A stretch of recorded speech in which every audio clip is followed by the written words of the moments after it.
अनी और बीजू दो फ्रेंड है बेटा, और उनकी उम्र में क्या है, 3 साल का अंतर है। अनी के पिता जो हैं, अनी के जो पिता हैं वो अनी और बीजू के एज के सम के 2 गुने हैं। दोनों के एज के, नहीं नहीं, सॉरी सॉरी सॉरी, अनी के एज के 2 गुने हैं। क्या है? अनी के एज के 2 गुने हैं। और बीजू जो है वो अपनी बहन कैथी के एज का 2 गुना है। बीजू क्या है? अपनी बहन कैथी के एज का 2 गुना है। और साथ में ये भी बोला कि कैथी और जो अनी के पिता धर्म हैं उनके एज में 30 साल का अंतर है। कह रहा है कि फाइंड द एज ऑफ अनी एंड बीजू। तो थोड़ा सा समझने वाली बात यहाँ पर यही है कि भाई इसमें कई कैरेक्टर आ गए। इसमें कितने कैरेक्टर आ गए? 4 कैरेक्टर आ गए। तो 4XY WXYZ तो लोगे नहीं, कहानी तो कुछ बनानी पड़ेगी ऐसी कि वो X और Y में सिमट के रह जाए। जैसे समझना है, सवाल को देखेंगे अकॉर्डिंग टू क्वेश्चन। कलर मैंने गलत सिलेक्ट किया है। अकॉर्डिंग टू क्वेश्चन क्या है बेटा? कह रहा है एजेज ऑफ 2 फ्रेंड अनी and Biju differ by 3 year. अगर मैं थोड़ा सा ध्यान से देखना है कि अगर मैं लेट एज ऑफ अनी बराबर क्या ले लेता हूं? x। बात समझ आ रही? एज ऑफ अनी बराबर क्या लिख लेता हूं? x। तो एज ऑफ बीजू क्या हो जाएगा? नहीं, 3 ही साल का तो डिफरेंस है, तो लिख सकते हैं ना x-3। बात समझ आ रही? 3 साल का डिफरेंस है तो क्या लिख सकते हैं? x-3। फिर अनी के फादर जो धर्म है, अनी का फादर जो धर्म है वो क्या है? ट्वाइस एज ओल्ड एज अनी। तो हम यहाँ पे एक चीज और मान लेते हैं, लेट एज ऑफ धर्म इक्वल टू क्या? y। बात समझ में आ रही? और अकॉर्डिंग टू क्वेश्चन क्या हो जाएगा बेटा? धर्म जो है अनी के क्या है? 2 गुना है, यानी कि 2 इंटू एक्स। ये पहली इक्वेशन बन रही है। y इक्वल टू क्या हो जाएगा? 2 इंटू एक्स। फिर कह रहा है बीजू इज, अच्छा सुनो, धर्म लिख दो यार, सुनो, y मत मानो, अभी भी y मानने से कोई फायदा है नहीं। तुम क्या करो, इसको लिख दो सीधे धर्म का उम्र। क्या लिख दो? धर्म्स एज। क्या लिखो? धर्म्स एज। ठीक है ना? ये हटा दो। ठीक है, धर्म एज क्या हो गया? 2x हो गया। अब उसके बाद क्या कह रहा है कि Biju age is twice old as his sister, मतलब बीजू का उम्र जो है अपनी बहन के उम्र से 2 गुना है। तो अब जो कैथी उसकी बहन है, कैथी की उम्र को हमको क्या मानना पड़ेगा? Let Kathy age equal to y। इसको y मान लो। अब जब इसको y मानोगे तो क्या होगा बताओ ध्यान से? y बराबर क्या होना चाहिए? नहीं नहीं नहीं, बीजू का उम्र देखना ध्यान से। बीजू का उम्र क्या है? अपनी बहन के उम्र के क्या है? 2 गुना। तो बीजू कितने का है? बीजू का उम्र देखो x-3। बीजू कितने का है? x-3। x-3 अपने बहन की एज का कितना है? 2 गुना। तो x-3 इक्वल टू क्या हो गया? 2y। x-3 इक्वल टू क्या आ गया? 2y। That is equation number 1। या इसी चीज को आप चाहें तो लिख सकते हैं x-2y इक्वल टू 3। क्लियर हो रही है बात कि नहीं? इसमें कोई समस्या नहीं ना? अब फिर उसके बाद देखो अगला क्या कह रहा है? The ages of Cathy and Dharam differ by 30 years. क्या लिख रहा है? Age of Cathy and Dharam differs by, बोलो, डिफर्स बाई 30 ईयर्स। ठीक है, तो इसका मतलब कैथी का उम्र हम लोगों को पता है और धर्म का भी पता है।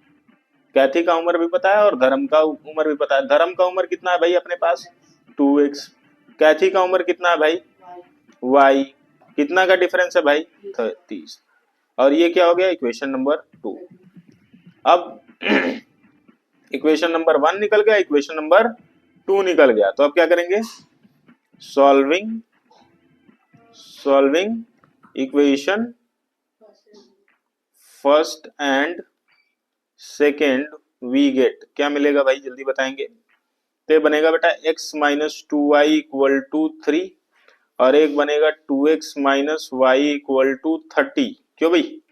पहले वाले इक्वेशन में क्या कर दिया जाए? 2 का गुणा कर दिया जाए।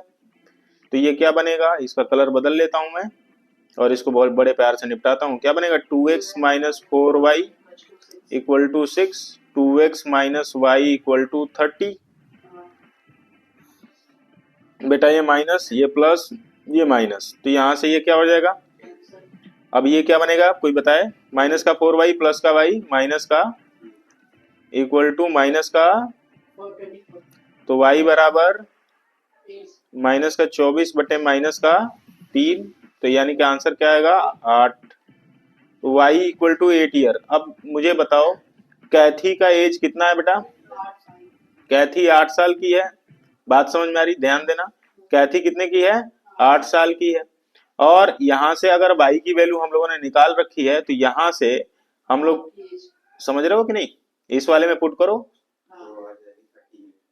ठीक है जी, ठीक है जी। हम लोग क्या करेंगे? Putting value of y, value of y in equation number 1। तो ये क्या हो जाएगा? x minus 2y equal to 3 है ना, तो x माइनस 3 इक्वल टू क्या आ जाएगा? 2y। क्यों भाई? और x इक्वल टू क्या आ जाएगा? 2y plus 3। तो x इक्वल टू क्या हो जाएगा? 2 इंटू 8 प्लस, तो x इक्वल टू कितना आ गया? 19, है कि नहीं?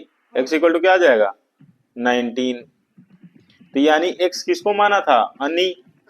तो अनी की उम्र कितनी निकल गई? 19। बीजू की उम्र कितनी होगी बोलो? 16। बहुत सही। बीजू एज कितना हो जाएगा?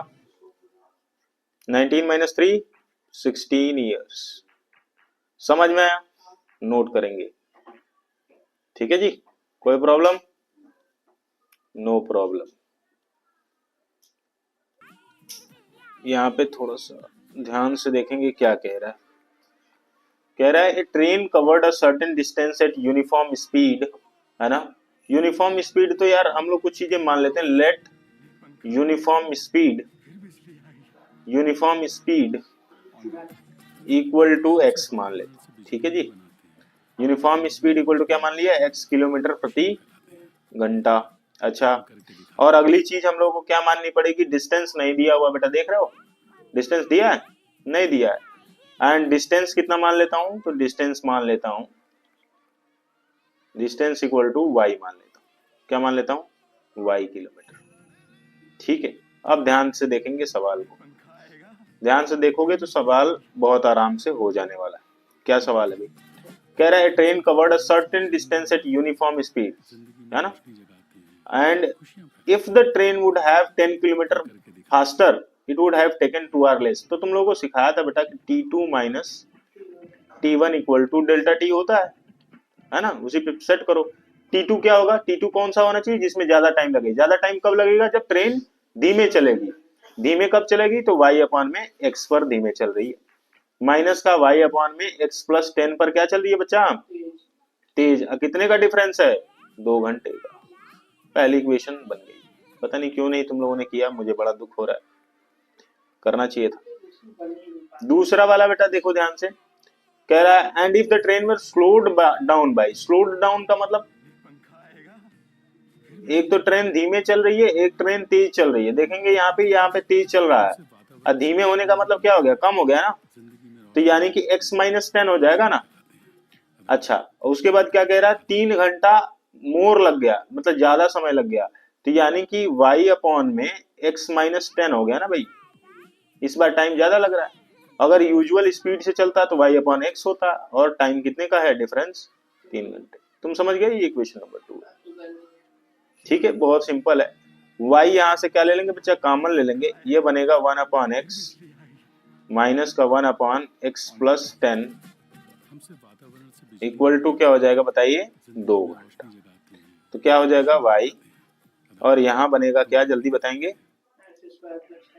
एक्स स्क्वायर प्लस 10x, चाहो तो लिख लो, लेकिन तुम्हें समझ रहे हो x से x कैंसिल हो जाएगा, तो यहाँ क्या बनना चाहिए? x प्लस 10, और यहाँ x प्लस 10 से x प्लस 10 कैंसिल हो जाएगा, तो यहाँ क्या बनेगा? x, और इक्वल टू क्या बन जाएगा? 2। तो बच्चा यहाँ से ध्यान से देखेंगे, y और x से x बहुत अच्छे कैंसिल, तो यानी 10y, ठीक है, अपॉन में ये एक्स स्क्वायर प्लस 10x है तो उधर चला जाएगा, तो क्या हो जाएगा? 2 into x square plus 10x। तो क्या बनेगा? 2x स्क्वायर प्लस 20x बात समझ आ रही? 2x square plus 20x minus का, अच्छा ठीक है,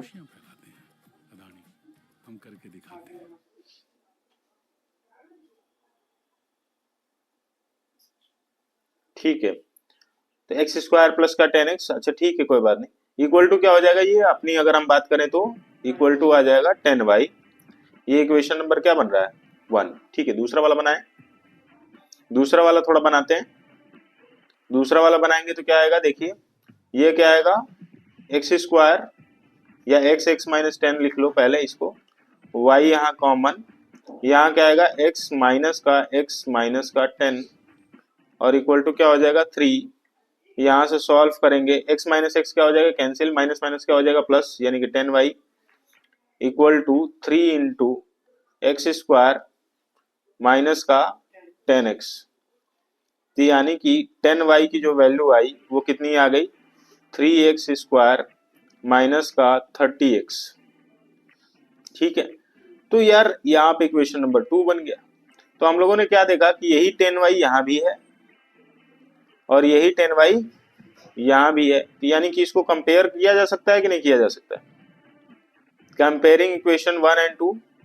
ठीक है, क्योंकि 10y तो वैल्यू बराबर ही है ना, इधर भी ये 10y की ये बराबर है, ये भी 10y के बराबर है, तो यानी कि आपस में कंपेयर कर लेंगे इक्वेशन 1 और 2 को, कंपेयरिंग इक्वेशन 1 एंड 2। ठीक है, तो जब एक और दो को कंपेयर किया तो क्या आया, 2x square plus 20x equal to 3x square minus 30x। ठीक है जी, अब इसको इधर ले आइए, इसको इधर ले आइए, तो ये क्या बन जाएगा 5x स्क्वायर, 3x स्क्वायर और 2x स्क्वायर, सॉरी सॉरी, यहाँ पे 3x स्क्वायर और माइनस का 2x स्क्वायर क्या आ जाएगा x स्क्वायर, और ये वाली चीज इधर चली जाएगी तो ये कितना हो जाएगा 50x। क्लियर? तो यानी कि ये आ जाएगा एक्स स्क्वायर माइनस का 50x इक्वल टू 0। तो x और फिर x माइनस 50 इक्वल टू क्या हो जाएगा 0। तो एक तो वैल्यू आ रही है x इक्वल टू 0, तो इसको तो हटा ही दो। दूसरी वैल्यू क्या आ रही है x इक्वल टू 50 किलोमीटर प्रति घंटा। x को क्या माना था, किलोमीटर प्रति घंटा। क्या पूछा गया है, find the distance covered by train. क्यों भाई, डिस्टेंस कवर्ड बाई ट्रेन माना गया है। तो यहाँ पे x की वैल्यू अगर हम लोग देखें तो 50 किलोमीटर आया है, हमारा स्पीड आया है ना, और डिस्टेंस कवर्ड को हम लोगों ने क्या माना है, y माना है। तो यहाँ से y बराबर क्या हो जाएगा, तो y बराबर होगा 2x स्क्वायर। इसी इक्वेशन नंबर 1 से देखेंगे, इक्वेशन नंबर 1 से क्या बनेगा, 2x square plus 20x upon में 10 होगा कि नहीं होगा। तो y बराबर क्या हो जाएगा, देखो 2 इंटू एक्स का स्क्वायर कितना हो जाएगा 2500, 2500 गुणे 2 5000, 5000 और ये कितना हो जाएगा, हाँ 5000 और थोड़ा सा रुक जाओ, 5000 प्लस 20 गुणे 50 ना, 20 गुणे 50 कितना हो जाएगा, 5 दूना 10 और 2 जीरो और, तो यानी कि ये क्या हो जाएगा 1000। तो यानी कि यहाँ से कितना आ जाएगा 6000 बटे में 10 कितना आएगा 600 किलोमीटर। कितना आया 600 किलोमीटर। तो ये बहुत प्यारी सी चीज है, नोट करेंगे। Angle C equal to 3 angle B equal to 2 angle B, A plus B, find the 3 angles. देखते हैं सॉल्यूशन। एंगल ए को एक्स मान लिया है, एंगल बी को वाई मान लिया है। So we know that angle A plus angle B plus angle C equal to 180 degree. Here angle A equal to X, angle B equal to Y, and we are putting angle C equal to 2 angle A plus B. Angle C equal to 3 angle B and 2 angle A plus B. We are putting this one. 2 bracket में angle A plus angle B, that is X plus Y equal to 180 degree.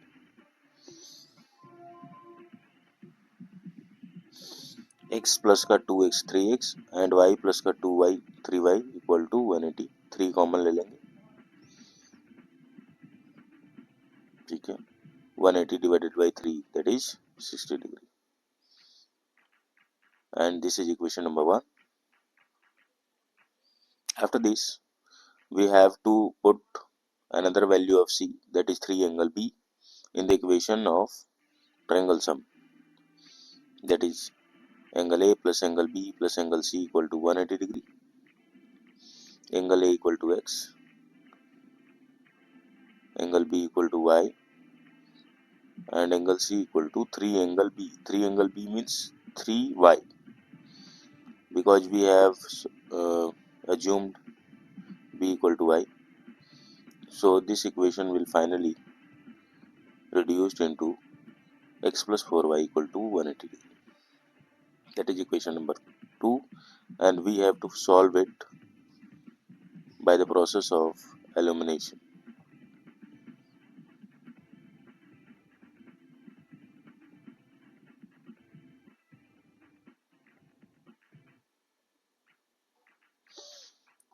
X plus y equal to 60 degree and x plus 4y equal to 180 degree. So just subtract it. X will get cancelled. Minus 3y equal to minus 120. Minus minus got cancelled, and 120 divided by 3 we got 40. From equation 1 we know that x plus y equal to 60 degree. So after putting the value of y equal to 40, x equal to 20 degree, we have to find the three angles, that is one is 40, one is 20. So by subtracting the sum of other two, we will get third angle C equal to 120 degree. That's final. This is the answer of question. I hope you people will understand.